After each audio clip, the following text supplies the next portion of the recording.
Hello, and welcome to another edition of our ETF Insight series, where we chat with innovative leaders from the ETF and digital assets ecosystem.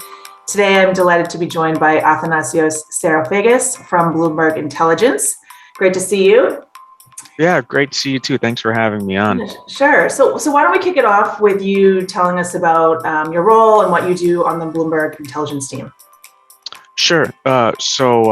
Bloomberg Intelligence, or BI, is the research arm of Bloomberg, and it's set up very similar to like a sell-side bank. There's analysts that cover sectors, both on the equity and the credit side. We have a strategy team that covers rates, equity markets, credit, commodities, and we have a special team that just covers ETFs. So there's a few of us now covering global regions. I'm sort of cover a little bit of everything globally, US, Europe. So really we have two, way I like to look at it, two main things is one, we cover the industry itself. So what are the issuers doing?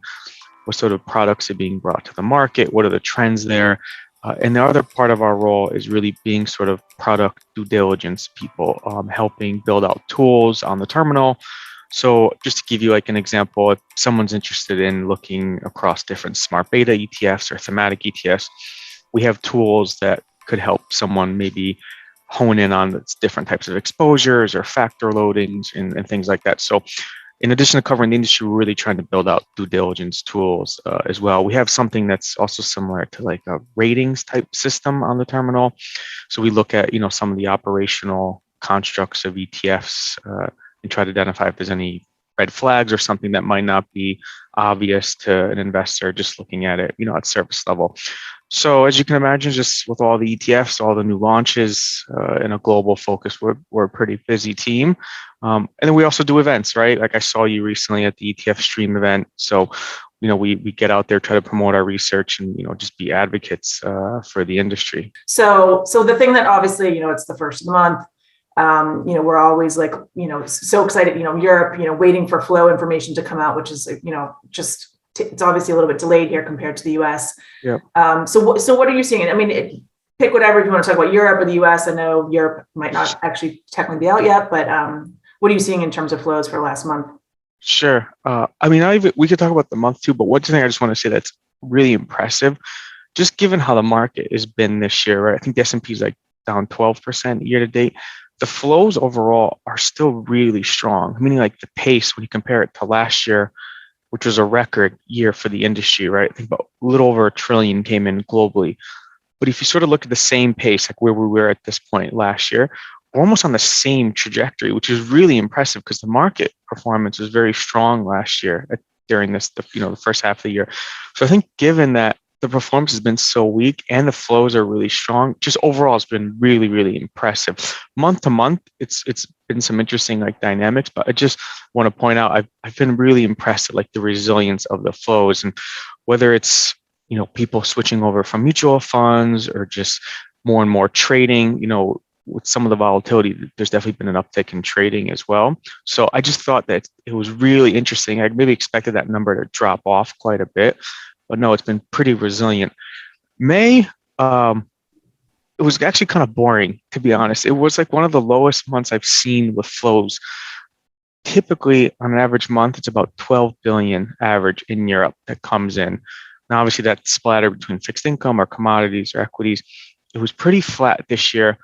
But what I think that shows is there's a lot of rotating going on, right? So what it looked like happening was there was people rotating out of commodities into equities within ETFs. So I think that just netted out a lot of the flows. But what was the biggest gainer in terms of flows in May was the iShares S&P 500 ETF, which is really interesting. I know it's a big product, but I never usually see it at the top or at the bottom.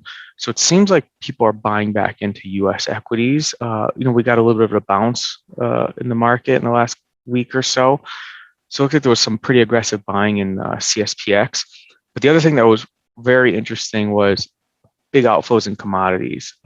They've been taking in quite a bit of money for the last couple of months, just on the inflation story and some like the commodity shortages with the Ukraine situation. I don't know, people are maybe gold or like gold, oil, and then a lot of the softs like wheat and some of those ones. And what I like about Europe there's way more coverage in commodities, like product-wise, than there even is in the US. So you're right about gold. Overall on the leaderboard, all the gold ETFs are pretty much at the top for the year, just because they've been taking in a lot earlier. But this rotation is really interesting now. It just might seem that people might either be taking profits on that trade, or they might be thinking we're at peak inflation numbers. So that's something I'd probably be keen to keep an eye on for the next month. And the other thing was with sectors too. There's been so much dispersion with sector performance. Like energy's been doing really, really well. Tech hasn't been doing that well. So it looks like there's a lot of rotating within sectors. Again, that just leads to netting. So overall, it just seems like there was more rotation happening in May, which just netted out for the month. That's really the stuff that stuck out for me in May. And it looks like some stuff people were dabbling back in the fixed income. That's sort of been a tough area right now with rates going up. Yeah. But really the one that stuck out for sure was some pretty aggressive buying in the S&P 500 ETFs. Interesting. Well, hopefully that does mean that we're on an upward trajectory in the markets. It's certainly been a brutal start, or now we're halfway through the year.